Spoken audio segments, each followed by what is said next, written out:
거룩하고 복된 주일입니다. 하나님께서 우리를 예배 자리에 부르셨는데 신령과 진정으로 예배하는 모든 성도님들이 되시기를 소망합니다. 좌우에 있는 분들에게 이렇게 한번 인사해 볼까요? 하나님께서 우리와 함께 하십니다. 우리 다시 한번 인사해 보겠습니다. 하나님과 동행하며 삽시다. 아멘. 늘 우리와 함께 하시는 하나님과 동행하며 살아가는 금호중앙의 모든 성도님들 되시기를 소망합니다.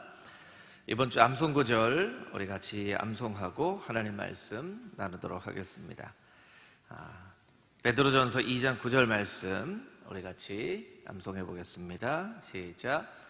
그러나 너희는 택하신 족속이요 왕같은 제사장들이요 거룩한 나라요 그의 소유가 된 백성이니 이는 너희를 어두운 데서 불러내어 그의 기이하신 빛에 들어가게 하신 이의 아름다운 덕을 선포하게 하려 하심이라. 베드로전서 2장 9절 말씀. 아멘. 이번 주 암송구절 베드로후서 1장 5절에서 7절까지 있는 말씀 우리 같이 한번 읽어보겠습니다. 그러므로 너희가 더욱 힘써 너희 믿음의 덕을, 덕의 지식을, 지식의 절제를, 절제의 인내를, 인내의 경건을, 경건의 형제 우애를, 형제 우애의 사랑을 더하라. 베드로후서 1장 5절에서 7절 말씀. 아멘. 이번 주도 말씀을 열심히 읽고 암송해야 되겠죠. 저는 그 주보 밑에요. 밑덕, 지절, 인경, 형사 이렇게 앞글자를 따서 이 말씀을 열심히 외우려고 하고 있습니다. 한 주간 이 말씀 열심히 암송할 수 있게 되기를 바랍니다. 오늘은 읽은 사도행전 3장 말씀을 통해서 걸으며 뛰며 찬송하리라 라는 제목으로 은혜를 나누겠습니다. 여러분은 여러분의 삶 가운데 경험한 변화 가운데 가장 기억 남는 큰 변화는 무엇입니까? 어떤 변화가 가장 기억에 남는 변화세요? 성인이 된, 어렸는데 이제는 성인이 됐을 때 그 변화. 예전에는 이 성년의 날, 이런 날들을 굉장히 많이 축복하는 그런 때였죠. 혹은 예전에는 부모님에게 용돈을 받아 생활을 했는데 이제는 직장에 들어가서 용돈을 벌고 부모님께 용돈을 드릴 수 있는 그런 변화도 우리의 삶 가운데 큰 변화라고 할 수 있겠죠. 또 결혼을 해서 가정을 이루는 변화, 이런 변화도 굉장히 큰 변화입니다. 또 신앙적으로 보면 예수님을 만난 변화, 이 변화도 아주 놀라운 변화이죠. 우리의 삶 가운데에는 많은 변화를 경험하지만 또 너무나 소중하고 기억에 남는 그런 변화들도 있습니다. 오늘은 인생에 아주 놀라운 변화를 경험한 한 사람이 본문의 말씀 가운데 등장합니다. 이 사람의 삶을 통하여서 어떻게 우리의 삶 가운데 놀라운 변화가 이루어지는지 영적인 메시지를 함께 나누기를 원합니다. 1절에서 3절까지 있는 말씀을 우리 같이 한번 다시 읽어보도록 하겠습니다. 사도행전 3장 1절에서 3절 말씀 우리 함께 읽겠습니다. 제9시 기도 시간에 베드로와 요한이 성전에 올라갈새 나면서 못 걷게 된 이를 사람들이 메고 오니 이는 성전에 들어가는 사람들에게 구걸하기 위하여 날마다 미문이라는 성전문에 두는 자라. 그가 베드로와 요한이 성전에 들어가려 함을 보고 구걸하거늘. 아멘. 1절에서 3절까지의 말씀을 통해서 우리가 깨달아 알 수 있는 것은 삶의 변화는 기도로부터 시작된다라는 사실입니다. 우리 같이 한번 따라해 보실까요? 삶의 변화는 기도로부터 시작됩니다. 오순절 성령 강림 사건 이후에 제자들은 본격적으로 사역을 시작하게 됩니다. 그리고 그 사역의 시작은 기도를 통해서 시작됩니다. 그들은 시간을 정해놓고 기도를 하였습니다. 또한 성전에 올라가서 기도를 하였습니다. 장소를 정해놓고 기도를 하였습니다. 이 시간과 장소를 정해놓고 기도하는 것은 사실은 유대인의 관습이었죠. 3시, 6시, 9시 우리가 사용하는 시간으로 보면 오전 9시, 또 정오 12시, 오후 3시 이렇게 세 차례 시간을 정해놓고 될 수 있으면 성전에 올라가서 그곳에서 기도하기를 힘썼던 이 유대인의 관습에 따라 베드로와 요한도 성전에 올라가서 기도를 하였습니다. 사실 아침 시간에 기도하는 것은 가능할 수 있지만 오후 3시 참 기도하러 성전에 올라가기 쉽지 않은 시간이죠. 열심히 일을 할 그런 때였습니다. 그런데 하던 일을 멈춰놓고 성전에 올라가서 기도를 하였습니다. 그리고 그 기도를 하러 올라가는 그 길에서 날 때부터 한 번도 걸어보지 못한 한 사람을 만나게 됩니다. 이 오늘 본문의 짧은 말씀이 이 사람에 대해서 이야기를 하는 것을 우리가 좀 구체적으로 볼 필요가 있어요. 이 사람은 날 때부터 못 걷는 사람이었습니다. 선천적인 병이었다는 것이죠. 한 번도 걷는 것을 경험해 보지 못한 사람이었습니다. 또 사람의 도움이 없이는 절대로 이동할 수 없는 그런 사람이었습니다. 어디를 가든지 아주 작은 어떤 일에도 사람들의 절대적인 도움이 필요한, 자신의 힘으로는 아무것도 할 수 없는 그런 사람이었죠. 사람들에게 구걸하였던 것을 보면 그는 굉장히 가난한 그런 사람이었던 것을 우리가 알 수 있습니다. 또 성전에서 베드로와 요한을 바라보며 무엇을 얻을까 하고 생각하는 사람이었습니다. 그런데 우리의 인생은 늘 보여지는 것에 대한 해석이 필요한 것처럼 이 사람의 보여지는 이 모습에 대한 조금 더 자세한 해석이 우리에게 필요합니다. 4장 22절 말씀에 보면 이 사람이 낫게 되고 많은 어떻게 된 일이냐라고 묻는 이 공회원들 앞에서 이야기를 하는 그 구절이 나오는데 이 사람의 나이가 나옵니다. 그 사람의 나이가 40여세나 되었더라 이렇게 되어 있습니다. 40여세가 된 성전 앞에 구걸을 한 지가 한 40년쯤 된 사람이었다는 것이죠. 40년 동안 한 번도 빠짐없이 하루도 빠짐없이 성전에 나왔습니다. 그러나 성전 안으로는 단 한 번도 들어가 본 경험이 없는 사람이었습니다. 왜냐하면 레위기의 율법에 의하면 이 몸이 불편한 장애가 있는 그런 사람이 하나님의 성전에 들어갈 수 없다라고 규정하였기 때문이죠. 여러분 얼마나 슬픈 인생입니까? 40년 동안 단 하루도 빠짐없이 성전에 나왔지만 40년 동안 단 한 번도 성전에 들어가 본 경험이 없는 사람이었습니다. 40년 동안 성전에 나왔지만 한 번도 하나님을 바라본 적이 없는 사람이었습니다. 늘 그 성전에 들어가는 사람들만 바라보며 살아왔던 사람이었습니다. 여러분 우리가 이렇게 하나님의 성전에 모여서 예배하는 것은 우리 가운데 계신 하나님을 바라보기 원함이죠. 여러분 40년 동안 성전에 나왔는데 한 번도 하나님을 바라보고자 하는 마음이 없이 그냥 그 성전에 왔다 갔다 하는 사람들만 바라보며 살았다. 이 얼마나 참 슬픈 인생입니까? 육신의 필요를 채우기에 바빴지만 그의 영적인 필요는 더 갈급한, 그러나 자신의 영적인 갈급함이 있다는 사실조차 알지 못했던 사람이었죠. 아름다운 문, 미문이라고 하는 곳에 앉아 있었지만 그의 인생은 정반대의 아름답지 못한 삶을 살고 있었습니다. 굉장히 참 아이러니한 일은요, 그가 가지고 있었던 장애는 구걸하기에 가장 적합한 조건이었습니다. 아마 이 사람은 성전 문 앞에 앉아있는 구걸하는 사람 중에 가장 불쌍한 사람이었다는 것이죠. 자기가 가지고 있는 이 장애가 너무나 슬픈 현실이지만 그것이 사람들에게 동정심을 유발하기에는 또 가장 적합한 조건을 가지고 있는 그런 참 역설적인 인생을 살고 있었다는 것이죠. 또 그는 누군가가 데려다준, 오늘 본문의 말씀에도 보면 날마다 그 성전이라는 문에 두었다라고 기록을 하고 있습니다. 2절 말씀에 보면, 그럼 2절을 한번 같이 보실까요? 나면서 못 걷게 된 이를 사람들이 메고 오니 이는 성전에 들어가는 사람들에게 구걸하기 위하여 날마다 미문이라는 성전에 두는 자라. 이 사람들 어떤 사람이었을까요?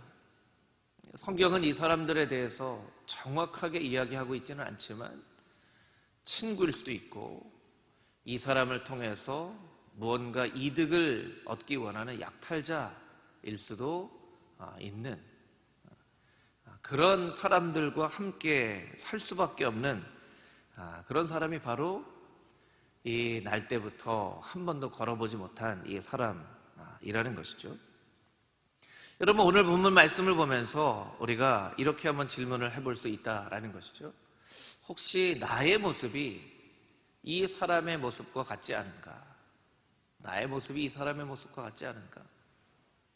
나는 오랜 시간 동안 교회에 나와서 하나님을 예배하였지만 하나님을 바라보기보다 사람을 바라보며 신앙생활을 하는 그런 나의 모습은 있지 않았는가?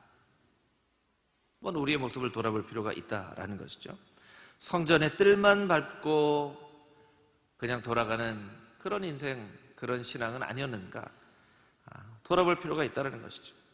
하나님을 깊이 만나는 그런 체험 없이 내용 없는 모양만의 신앙을 가지고 있는 그런 나 자신의 모습이 이 사람의 모습과 닮아있지는 않은가? 그렇게 생각해 볼 필요가 있다는 것이죠.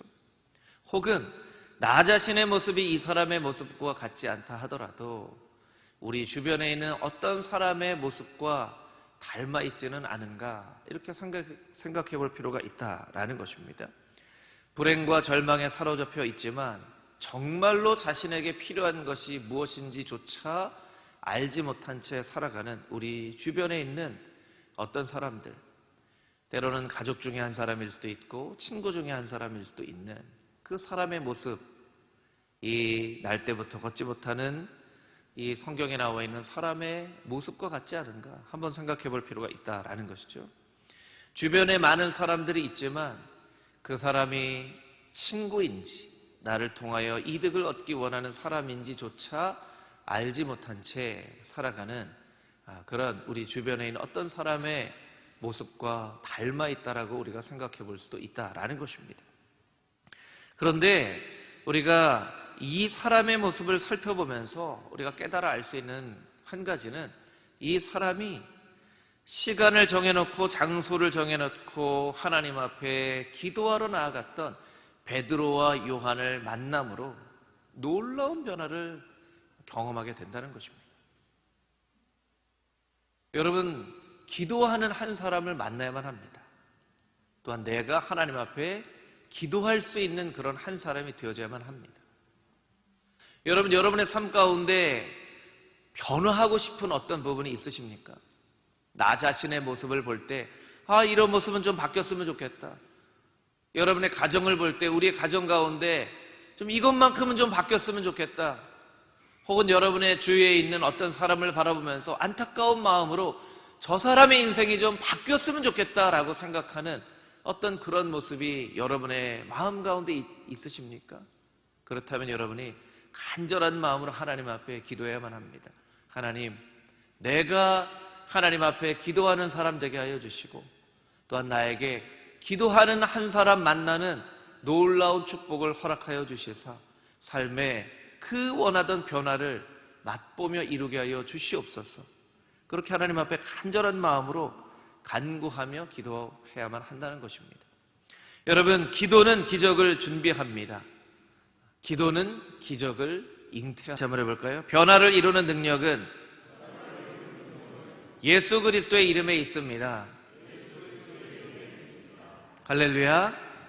아멘. 베드로와 요한은 그 사람을 보았습니다. 오늘 본문 말씀에는 주목하여 보았다라고 이야기를 하고 있습니다. 그냥 스쳐 지나가듯이 본 것이 아닙니다. 그 사람의 앉아있는 그 모습을 보고 어쩌면 베드로와 요한이 처음으로 그 성전에 올라가서 기도하는 것이 아니라면 베드로와 요한이 늘 일상적으로 기도하러 올라갈 때마다 봤던 사람이었을 것입니다. 그런데 그날만큼은 그 사람이 눈에 들어왔다는 거예요. 주목하여 봤다는 것이죠. 그리고 걸음을 멈춥니다. 그리고 말합니다. 은과 금은 내게 없거니와 나사렛 예수 그리스도의 이름으로 내게 명한다. 만약에 그 기적이 일어나지 않았더라면 아마 베드로와 요한은 이 사람에게서 한바탕 욕을 얻어먹을 수도 있었을 것입니다. 왜냐하면 그 사람이 원했던 것은 그런 게 아니었기 때문에 그래요. 그 사람 앉아 있었던 사람, 그 사람이 원했던 것은 그냥 누구나 줄 수 있었던 한 입의 동전, 그걸 원했던 것이지 나사렛 예수 그리스도의 이름을 너에게 준다라고 하는 그런 것을 원했던, 기대했던 것은 아니었기 때문이죠. 그런데 놀라운 일이 일어났습니다. 나한테 은과 금은 없지만 오직 나한테 있는 예수 그리스도의 이름을 너에게 준다. 일어나 걸어라 하고 손을 잡고 일으켜 세웁니다. 그 사람에게 뭐 동의를 구하거나 그런 일도 없습니다. 한번 이렇게 좀 손을 잡고 일으켜 볼 테니까 한번 해보시겠습니까? 이런 것도 없어요. 그냥 잡고 일으킵니다. 그랬더니 갑자기 발목에 힘이 생기고 일어나 걸을 수 있게 되었죠. 우리는 때때로 이런 이야기들을 합니다. 이 답답한 기독교의 현실과 또 우리의 복음의 능력을 잃어버린 모습을 바라보면서 초대교회로 돌아가야 한다. 여러분 그런 이야기 해보신 적도 또 들어보신 적도 있으시죠? 초대교회로 돌아가야 한다. 초대교회로 돌아가야 한다라고 우리가 이야기를 하지만 사실은 우리는 초대교회의 모습이 어떤 모습인지를 잘 알고 있지는 못합니다. 여러분 초대교회의 모습은 어떤 모습이었을까요? 초대교회는 어떤 탄탄한 조직을 가지고 있는 그런 곳이었을 거라고 우리는 생각해요. 어떤 믿고자 하는 이 믿음에 대한 신학적인 아주 명확한 이 틀과 근거를 가지고 신앙생활을 하는 사람들이라 우리는 생각합니다.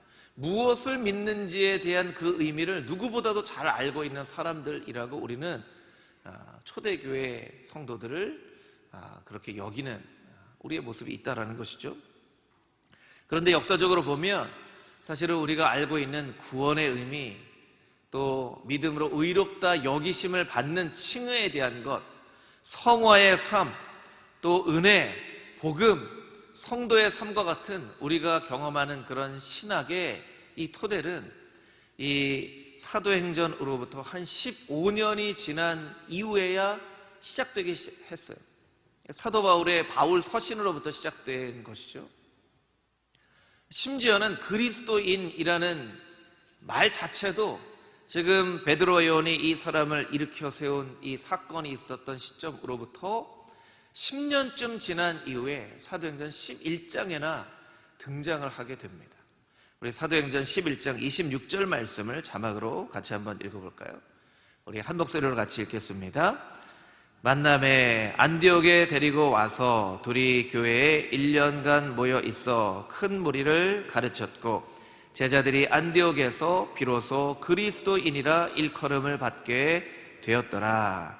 아멘. 그 전에는 이 사람들 어떤 사람입니까? 하면 이 사람들 어떤 사람입니다 라고 대답해 줄 말이 없었어요.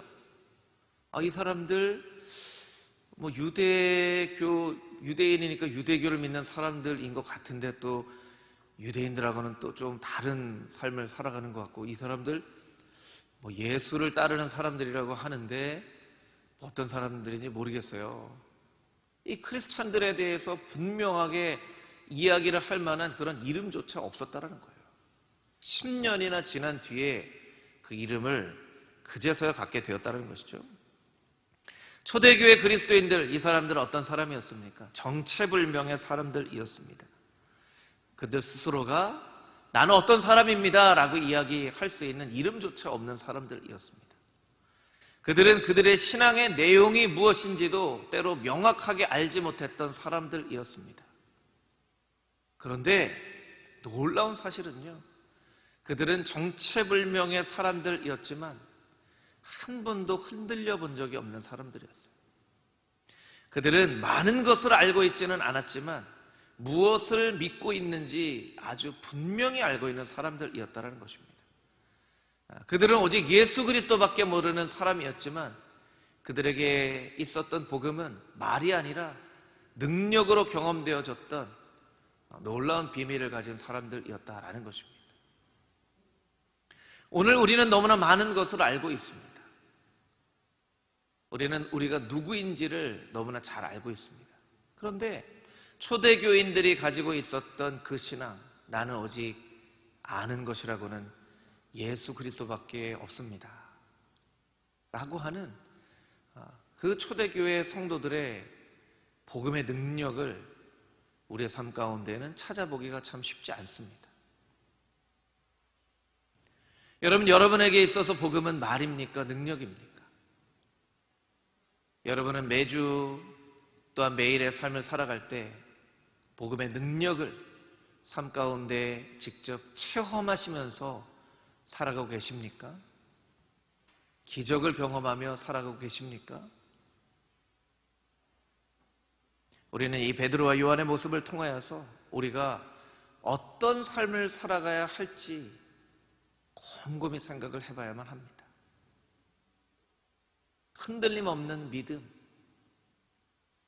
또한 내가 믿는 바에 대해서 무엇을 믿는가에 대한 아주 분명하고도 정확한 확신이 있는 그런 삶을 살지 않으면 이 세상은 우리를 흔들어 버리려고, 이 세상은 우리가 믿는 것을 헷갈리게 만들려고 우리에게 너무나 많은 유혹과 영적인 도전을 하고 있다는 것을 우리는 분명히 깨달아 알아야만 합니다. 베드로는 이 사람의 오른손을 잡아 일으켰습니다. 당장의 발목에 힘을 얻었습니다. 그리고 일어났습니다. 그리고 이 사람은 하나님을 찬미했습니다. 단 한 번도 들어가 보지 못했던 성전에도 들어가 보았습니다. 이 모습은 마치 이사야 35장에 예언하고 있는 이 모습과 같습니다. 이 이사야 35장 6절에 있는 말씀을 우리 같이 한번 읽어보겠습니다. 시작.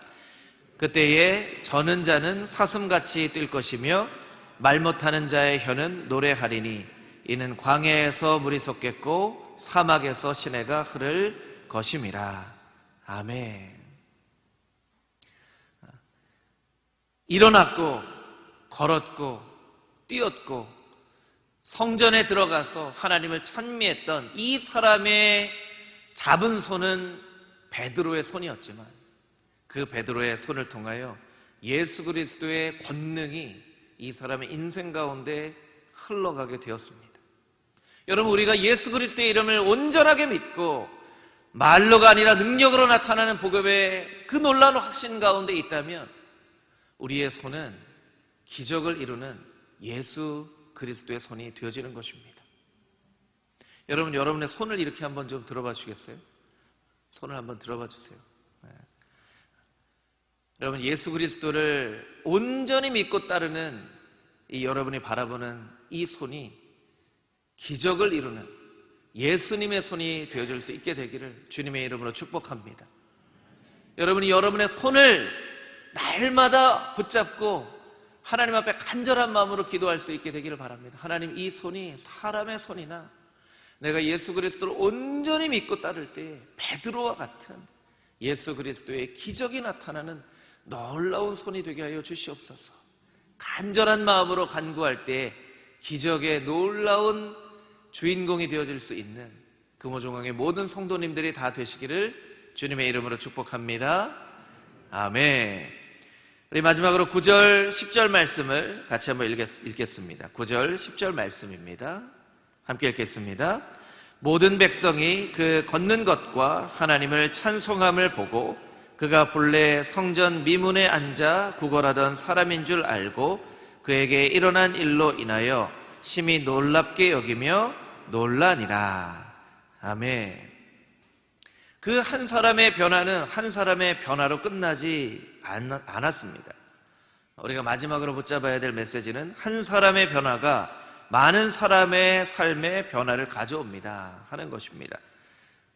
함께 저를 따라서 한번 해보실까요? 한 사람의 변화가 많은 사람의 삶의 변화를 가져옵니다. 아멘. 나 한 사람이 변화된 것인데요, 나 한 사람의 변화로 끝나지 않고 우리의 가족들이 변화되어지고, 친구들이 변화되어지고, 우리의 주변의 동료들이 변화되어지고, 또한 우리가 살고 있는 지역이 변화되어진다는 것입니다. 여러분, 나 한 사람을 통하여서 나의 가족이 변화되어지고, 동료가 변화되어지고, 이웃이 변화되어진다는 것이 기적인가요? 상식인가요? 여러분, 기적입니까? 상식입니까? 우리가 볼 때는 기적이지만 하나님이 보실 때는 상식이에요. 우리 한 사람이 변화되어질 때 당연히 그 놀라운 변화는 많은 사람의 삶 가운데 변화를 일으키게 된다는 것입니다. 성경에는 수없이 많은 그와 같은 증거들이 있습니다. 그런데 우리는 그것을 기적이라고 생각을 합니다. 그와 같은 일들이 일어나기가 힘들다라고 우리가 먼저 생각하고 있기 때문에 그래요. 내가 변화되어지고 사람들이 변화되어져요. 모든 사람들이 그 사람이 걷는 것과 하나님의 찬송하는 것을 보았습니다. 저 사람 누구야? 누구길래 저렇게 펄쩍펄쩍 뛰면서 큰 소리로 하나님을 찬송하지? 저 사람 저기 앉아서 구걸하던 사람 아니야? 저 사람 원래 못 걷던 사람 아니야? 어떻게 저 사람이 걷고 있지? 야, 놀라운 일이네. 어떻게, 야, 우리 저 사람 곁에 가서 한번 가봅시다. 당신 어떻게 된 일이요? 라고 막 물어봤겠죠. 그 사람은 막 하나님을 찬송하며 자기의 삶 가운데 일어난 일에 대해서 막 얘기했을 것입니다. 생각해보면 여러분, 때때로 여러분이 생각하지도 않았던 음식점에 들어갔는데 그 음식점이 너무나 음식을 맛있게 하는 일명 맛집이면 여러분이 그 맛집에 갔다 온 다음에 아유, 이 집은 나만 꽁꽁 숨기고 알고 있어야지 이렇게 생각하시나요? 아니면 옆에 있는 사람이나 가족이나 그 집에 너무 맛있어 라면서 막 얘기를 하시나요? 막 얘기하시죠? 그렇죠? 어떤 요새는 이제 주문해서 음식을 많이 먹으니까 주문 음식을 먹는데 맛있으면요 막 카톡에 막 알려요. 여기 한번 주문해봐, 맛있어. 그리고 막 얘기를 합니다. 그렇죠. 아니 맛집 하나만 만나도 우리는 자연스럽게 그 맛집을 전도해요. 맛집 전도하죠 우리가. 여기 꼭 시켜 먹어봐, 여기 꼭 먹어봐 라고 얘기를 해요. 그런데 예수님을 우리가 만나고 너무나 좋은 그 맛집과는 정말 절대로 비교할 수도 없는 예수님을 만났는데 우리가 예수님을 만나고 예수님 만나니까 너무 좋아, 나의 삶 가운데 정말 이렇게 좋은 때가 없어라고 얘기를 하지 않는다는 것 자체가 너무나 이상한 일이라는 거예요. 너무나 이상한 일이에요. 둘 중 하나라는 것이죠. 정말 그렇게 이야기하지 못하도록 만드는 무언가 아주 큰 어떤 영적인 이 얽매임이 우리에게 있거나 아니면 정말 예수님을 만나지 못했거나 이 둘 중 하나라는 거예요. 여러분, 이 오늘 본문에 나와 있는 사람은 이 두 가지 큰 변화를 경험합니다. 하나는 걷지 못했던 사람이 걷게 되었다라는 변화이고, 하나님을 바라보지 못했던 인생이 하나님을 바라보게 되었다라는 아주 놀라운 큰 변화를 겪게 됩니다. 여러분, 이 두 가지 변화 중에 어떤 변화가 더 큰 변화일까요?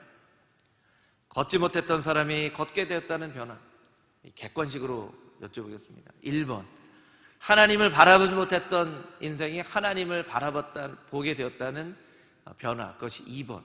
1번이 큰 변화일까요? 아니면 2번이 큰 변화일까요? 몇 번입니까? 자신이 별로 없으신가 봐요. 50%인데 확률이.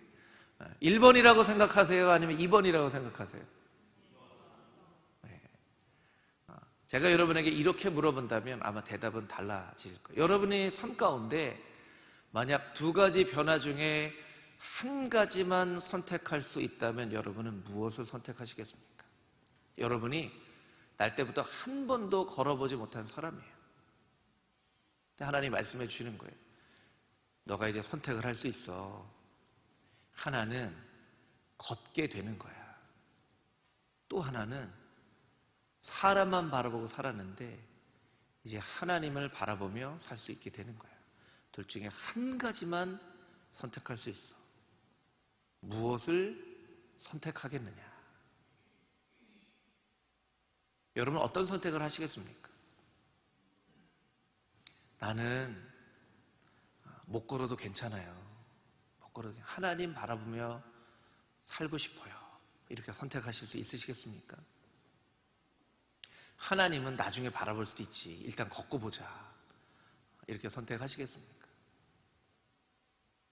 여러분 삶의 정말 근본적인 변화는 하나님을 바라보게 된 변화라는 것을 우리가 알고 있으면서도 우리는 선뜻 1번을 포기하고 2번을 선택하기가 쉽지 않다는 거예요.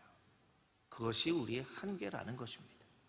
그렇기 때문에 우리가 진정한 변화를 경험하지 못한다는 거예요. 진정한 변화를 경험하지 못했기 때문에 우리의 삶에 있는 사람도 변화시킬 수 있는 그 복음의 능력이 우리에게 당연히 없게 되는 것이죠. 여러분 자신에게 깊이 한번 질문해 봤으면 좋겠습니다. 정말 내가 이 사람이라면 걷게 되는 것과 하나님을 바라보게 되는 것, 이 둘 중에 나는 무엇을 택할 수 있게 될까? 정말 못 걸을지라도 하나님 바라보며 살아간다면 그것이 나에게는 더 좋습니다 라고 이야기할 수 있을 것인가? 그것을 우리가 심각하게 한번 생각해 보지 않는다면 우리는 정말로 예수님 만나지 못한 사람으로 평생을 살아갈 수 있게 된다는 것입니다. 그리고 우리가 고백하는 이 복음은 능력이 아니라 늘 말뿐인 복음만을 믿고 신앙생활을 하는 참으로 슬픈 신앙인의 모습으로 살아갈 수도 있다는 것을 우리는 잊지 않고 기억해야만 한다는 것입니다.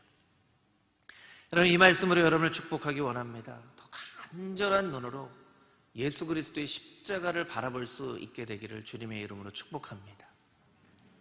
예수님을 바라보며 예수님 복음이 말로서가 아니라 능력으로서 나의 삶 가운데 경험되어지게 하여 주시옵소서. 그렇게 간절한 마음으로 간구하는 하나님의 거룩한 성도들이 다 되실 수 있게 되기를 주님의 이름으로 축복합니다. 제가 읽은 책의 내용 가운데 이 한 부분을 여러분과 함께 나누고 설교를 마치려고 합니다. 툴리안 차비진이라고 하는 빌리 그레함 목사님의 손자인 이 목회자의 은혜의 추격전이라는 책에 나오는 구절입니다. 슬프게도 너무나 많은 그리스도인들이 영적으로 더 깊어지고 부흥하기 위해서는 더 열심히 노력해야 한다고 믿는다. 하지만 진실은 그렇지 않다. 진정 영적으로 성장하고 싶다면 끊임없이 복음을 재발견해야만 한다. 영적으로 성장하기를 원한다면 끊임없이 복음을 발견하고 또 발견하는 복음의 재발견이 우리의 마음 가운데 있어야 한다는 것이죠. 여러분 혹시 우리는 예수님에 대해서 너무나 잘 알고 있다고 스스로 착각하며 살아가고 있지는 않습니까? 복음의 그 의미, 복음의 그 능력, 복음의 그 놀라운 예수 그리스도의 그 십자가의 사랑에 정말 설명할 수도 이해할 수도 없는 그 감격과 감동, 이것이 과거형으로 멈춰져 버린 채로 살아가고 있지는 않습니까? 오늘 예배를 통하여 그 복음의 의미와 감격이 다시 한번 여러분의 삶 가운데 경험되어지고 기억되어질 수 있게 되기를 주님의 이름으로 축복합니다. 아멘.